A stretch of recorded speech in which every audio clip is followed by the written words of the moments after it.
नमस्कार दोस्तों, मैं Dharmendra Joshi GK with Joshi sir YouTube channel पर आप सबका स्वागत करता हूं।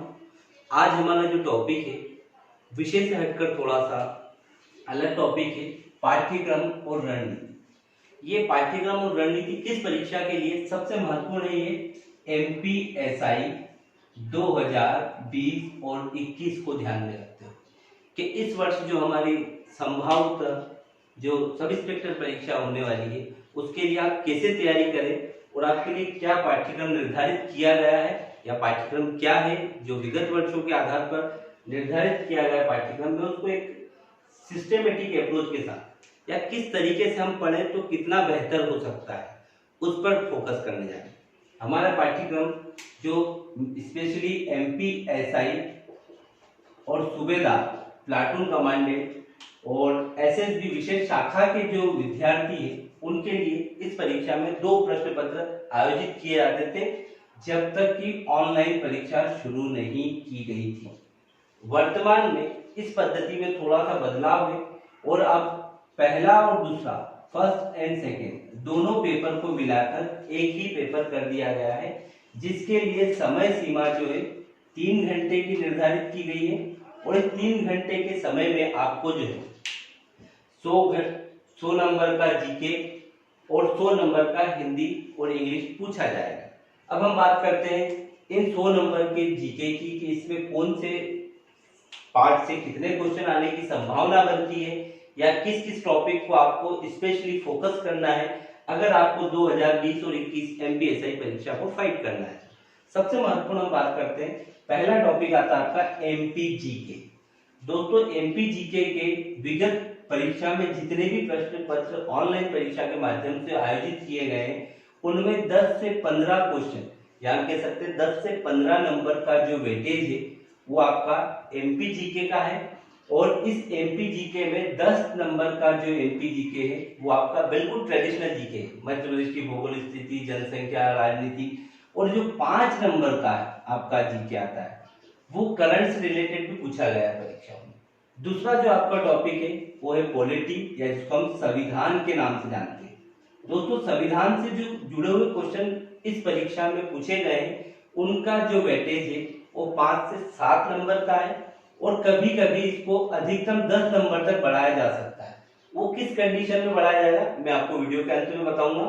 और इन 5 से 7 प्रश्नों के लिए आपको हमारी रेगुलर जो क्लासेस चल रही संविधान उसको आप देखें, आप उसके बाद खुद एक अप्रोच के साथ देखिए कि क्या हमने जो पढ़ा है उसको परीक्षा में पूछा गया है या उससे क्वेश्चन आए हैं।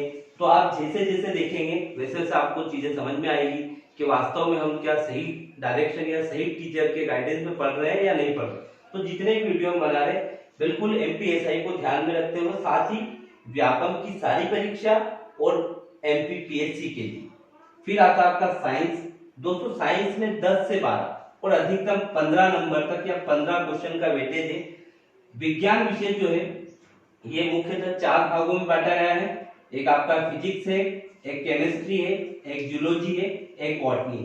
पर दोस्तों हमें जो एमपीएसआई के लिए स्पेशली ध्यान में रखते हुए पढ़ना, एक आपको फिजिक्स पढ़ना है और एक आपको जूलॉजी पढ़ना है। यहाँ जो 10 से 12 या अधिकतम 15 क्वेश्चन का जो वेटेज है उसमें से आपके 10 क्वेश्चन जो है फिजिक्स और जूलॉजी से मिलकर पूछे जाते हैं।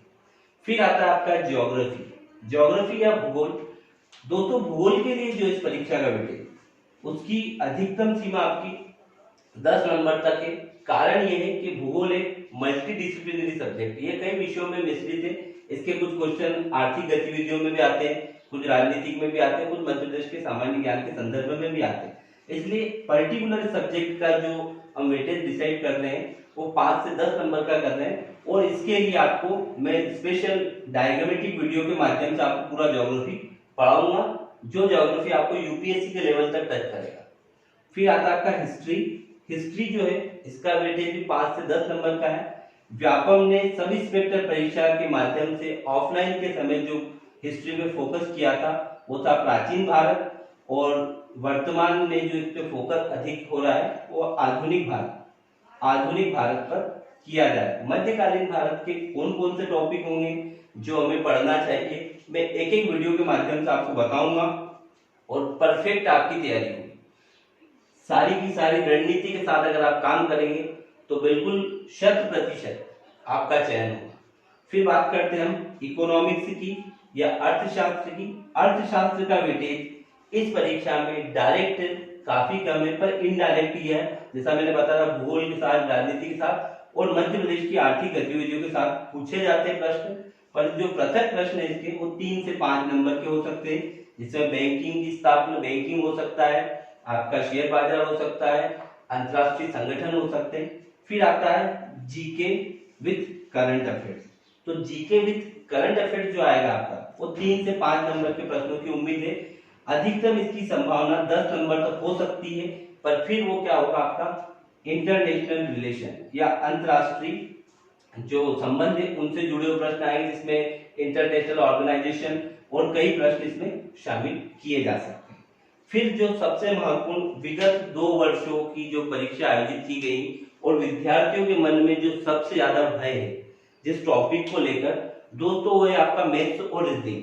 अब मैथ्स और रीजनिंग का इस परीक्षा में जो आपका वेटेज है वो लगभग विगत 2 वर्षों से 40 नंबर का रहा है संयुक्त रूप से। पर मेरे अनुसार ये आप खुद पुराने पेपर देखें, व्यापम का सबसे इजी या आसान अगर मैथ्स रीजनिंग पूछा गया है तो एसआई की परीक्षा में, तो दोस्तों जिन लोगों का बैकग्राउंड मैथमेटिक्स नहीं है उनको कदाई बिल्कुल डरने की जरूरत नहीं। सिंपल सा मैथ्स आता है, इससे आसान क्वेश्चन आपके गणित के व्यापम की किसी भी परीक्षा में आपको देखने को नहीं मिलेंगे। इवन कांस्टेबल के जो क्वेश्चन आते हैं वो थोड़े से आपके लेवल पे जाते हैं, पर एसआई में बिल्कुल इतना लेवल नहीं है, जिसको हम एक पृथक चैप्टर के माध्यम से धीरे धीरे समझने की कोशिश करेंगे। और मेरे कुछ मित्र हैं जो स्पेशली मैथ्स पढ़ाते हैं, उनकी क्लासेस भी मैं आपको चैनल के माध्यम से करवाऊंगा।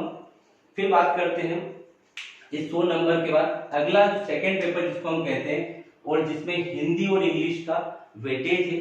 ये 100 नंबर का पेपर है, इसको 70-30 के रेशियो में बांटा गया है। इसका मतलब है कि 70 नंबर की हिंदी और 30 नंबर की इंग्लिश पूछी जाती है। दोस्तों अब 70 नंबर की हिंदी को अगर आपको तैयार करना है, इससे मैं एक बात बताना चाहता हूँ, अगर आपको 2 स्टार या सितारों से प्यार है तो आपको ये 70 नंबर बिल्कुल तैयार करके रखना है। अगर आप सितारे चाहते हैं तो आप 70 नंबर को बिल्कुल कंप्लीट करें, क्योंकि यही एक ऐसा माध्यम है मध्य प्रदेश में सब इंस्पेक्टर बनने का कि अगर आपको हिंदी आती है तो आप सब इंस्पेक्टर है, अगर आपको हिंदी नहीं आती तो मेरे हिसाब से आप इस परीक्षा के योग्य नहीं हैं। अब इसको कैसे पढ़ें और क्या अप्रोच होना चाहिए। हिंदी को पढ़ने का देखो सिलेबस में सारे टॉपिक है, पर मैंने आपको टॉपिक को बिल्कुल सिस्टमेटिक तरीके से लिखा है, किस टॉपिक से पढ़ने के बाद किस पे जाए या कहां से कहां जंप करें। तो सबसे पहले दोस्तों मैंने लिखा विलोम। विलोम शब्द आपका पहला टॉपिक है, उसको इसलिए लिखा है, आपके पास अगर लुसेंट की, अरिहंत की या कोई भी बुक हो हिंदी की, तो उसमें टॉपिक के सामने आप नंबर डालना है। जैसे विलोम सबसे पहले टॉपिक लेने का कारण क्या है, जैसे बहुत सारे लोग बोलेंगे वर्णमाला नहीं पढ़ी, पर किसकी विलोम इसलिए क्योंकि ये हमारे इंटरेस्ट का टॉपिक है। हम सब जानते हैं कि दिन का रात होता है, सुबह का शाम होता है, काले का गोरा होता है, माता का पिता होता है। तो जो विलोम अगर हम जानते हैं तो ये पढ़ने में इंटरेस्ट लाएगा। तो सबसे पहले जो 2.5-3 पेज में विलोम शब्द आपके लिखे हो, आप आसानी से उनको पढ़ लेंगे, तो आपकी क्या है, आपको कॉन्फिडेंस बढ़ेगा। फिर दूसरा उसके बाद पर्यायवाची। विलोम के जस्ट बाद पर्यायवाची क्यों, क्योंकि आपको पर्यायवाची किसके पढ़ना है, जितने भी नेचुरल है वो पर्यायवाची आपको याद रखना है। जैसे प्रकृति, आकाश, वायु, पवन, नदी, समुद्र, ये इसलिए याद रखना है दोस्तों क्योंकि अगर आपको ये याद है तो इससे क्या होगा, क्वेश्चन ज्यादा से ज्यादा यहाँ से जुड़े हुए मिलेंगे, और आपको जितने ज्यादा पर्यायवाची याद रहेंगे उतना ही बेहतर आप इसमें परफॉर्म कर पाएंगे। फिर आता है आपका मुहावरे आपको पढ़ना है तीसरे नंबर पे। फिर आपको लोकोक्तियां, जो जैसे भैंस के आगे बीन बजाने से क्या फायदा, मुहावरों में और लोकोक्तियों में क्या अंतर है, ये आपके टॉपिक वाइज जब मैं हिंदी पढ़ाऊंगा उसमें बताऊंगा। फिर अनेक शब्दों के लिए एक शब्द, जब आपको पर्यायवाची याद होंगे तो आप अनेक शब्दों के लिए एक शब्द आसानी से याद कर पाएंगे। फिर शब्द युग्म, जो जोड़े होंगे शब्दों के कि एक कपी है, एक कपी है, एक आली है, एक अली है, क्या क्या दोनों में अंतर है। फिर उसके बाद संधि, 7वां जो आपका टॉपिक है ये संधि है, और संधि से पहले जस्ट आपको वर्णमाला पढ़ना है। उसका कारण ये है कि अगर आपको वर्णमाला याद है तो आप व्यंजन संधि में इसको काफी अच्छे से यूज कर पाएंगे। संधि के बाद फिर आपको पढ़ना है समास। समास इसलिए पढ़ना है क्योंकि संधि के बाद इजी टॉपिक हो जाएगा थोड़ा सा आपका समास। फिर आपको वाक्य रचना पढ़ना है। वाक्य रचना, वाक्य का निर्माण कैसे होता है, वाक्य कितने प्रकार के होते हैं, वाक्य के भेद कौन से हैं, और इसके साथ एक टॉपिक और अगर आप एडिशन या ऐड करना चाहते हैं तो है शब्द रचना। शब्द रचना इसको पढ़ना है। और फिर आपको पढ़ना है तत्सम और तद्भव। तत्सम और तद्भव को पढ़ना है। फिर उपसर्ग और प्रत्यय को पढ़ना है। फिर आपको आना है रस पे। रस को पढ़ने के बाद फिर आप जंप करेंगे छंद और फिर अलंकार पे। ये रस, छंद और अलंकार एमपीएसआई में 10 नंबर का वेटेज रखते हैं। ये तीनों टॉपिक 10 नंबर के और संधि समास दोनों 5 नंबर के। मैं आपको एक अलग से वीडियो बनाऊंगा हिंदी के लिए जिसमें आपको पूरा बताऊंगा किस टॉपिक से कितने क्वेश्चन आते हैं और कितने नंबर का वेटेज टॉपिक का होता है। फिर आता है आपका काव्य बोध। काव्य बोध में आपको महाकाव्य, खंड काव्य के बारे में पढ़ना है हल्का सा। फिर हिंदी भाषा का विकास। हिंदी भाषा का विकास एक चैप्टर है जिसमें आपके सभी, जैसे हम भक्ति काल, आधुनिक काल, रीति काल, सारे कालों के बारे में जानकारी रखते हैं और किस काल के कौन से प्रसिद्ध कवि है उनको पढ़ना है।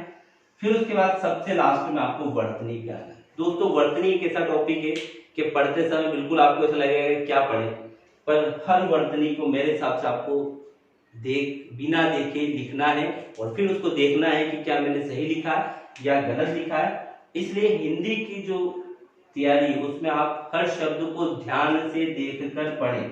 और लास्ट में आता है आपका गद्यांश पद्यांश। इसकी आप प्रैक्टिस करें कि किसका, इस वाक्य का शीर्षक क्या है, इसमें कवि का तात्पर्य क्या है। ऐसे 3 से 4 क्वेश्चन लगातार पिछले बार जो परीक्षा आई थी उसमें पूछे गए थे। और उसके बाद फिर अगला जो आपका पार्ट आता है वो इंग्लिश आता है। और दोस्तों इंग्लिश का जो एमपीएसआई में वेटेज है वो 30 नंबर का है और यह हिंदी मीडियम के विद्यार्थियों के लिए बड़ा डिसाइडिंग फैक्टर होता है। तो इसकी तैयारी कम से कम आप एटलीस्ट इतनी करें कि आप 20 प्लस में नंबर ला सकें। मेरा जो मानना है यहाँ पे 65 और यहाँ पे 20 प्लस, ये आपकी अप्रोच होनी चाहिए कि सेकेंड पेपर में आप एनी हाउ 85 प्लस नंबर लाए तो आपको काफी आसानी होगी। अब इंग्लिश के कौन कौन से टॉपिक हैं, तो सबसे पहले मैंने जो टॉपिक लिखा दोस्तों आर्टिकल लिखा है। सिलेबस में ऊपर नीचे हो सकता है पर हमारे लिखने के तरीके में आर्टिकल क्यों लिखा है, क्योंकि ए एंड द, इससे हम यूनिवर्सली परिचित है, सभी लोग जानते हैं कि आर्टिकल होते हैं। फिर उसके बाद टेंस जो हम 9th 10th के स्तर पर पढ़ते आए हैं। फिर टेंस से जुड़ा हुआ मॉड्यूल्स, फिर डिटरमिनर्स, फिर उसके बाद वॉइस, फिर आपको करना है नरेशन, प्रीपोजिशन, क्लॉज और उसके बाद लास्ट में आंसर स्पेसेस की आपको प्रैक्टिस करना है। तो ये हमारे परीक्षा का सिलेबस है जो वर्ष 2020 और 21 में पूछा जाएगा और पाठ्यक्रम के साथ क्या होगी रणनीति। अब इनमें जो सामान्य ज्ञान से जुड़े हुए विषय हैं या गणित से जुड़े हुए जो टॉपिक है कौन कौन से होंगे, मैं जैसे जैसे आपको विषय बार पढ़ाऊंगा आपको एक एक टॉपिक बताऊंगा। और सबसे महत्वपूर्ण, आप सब इंस्पेक्टर कब बनते हैं, जब आप में जुनून होता है। मेरे कई ऐसे छात्र हैं, स्टूडेंट हैं जो वर्तमान में सब इंस्पेक्टर हैं और उनमें और जो नहीं बने उनमें 2 ही अंतर है। एक जिसमें जुनून होता है, जो सब कुछ त्याग कर दिमाग में अगर एक चीज बिठा ले कि मैं सब इंस्पेक्टर बनूंगा तो 110% वो बनेगा। क्योंकि उसके लिए आप ये ना सोचे कि मैं लास्ट बार अपना एफर्ट लगा रहा हूँ। एफर्ट एक ही बार लगता है और वो फाइनली आपको सिलेक्ट कराता है, बाकी सब प्रयास आप आधे मन से करते हैं। तो सबसे महत्वपूर्ण आपको जुनून चाहिए इस परीक्षा के लिए। और अगर आप जुनून है, आप में कुछ करने का जज्बा है तो बात मानिए आप 110% 2021 के पीटीएस में भोपाल में आप सब लोगों का स्वागत होगा। धन्यवाद दोस्तों। आपको वीडियो कैसा लगा, लाइक एंड सब्सक्राइब करें।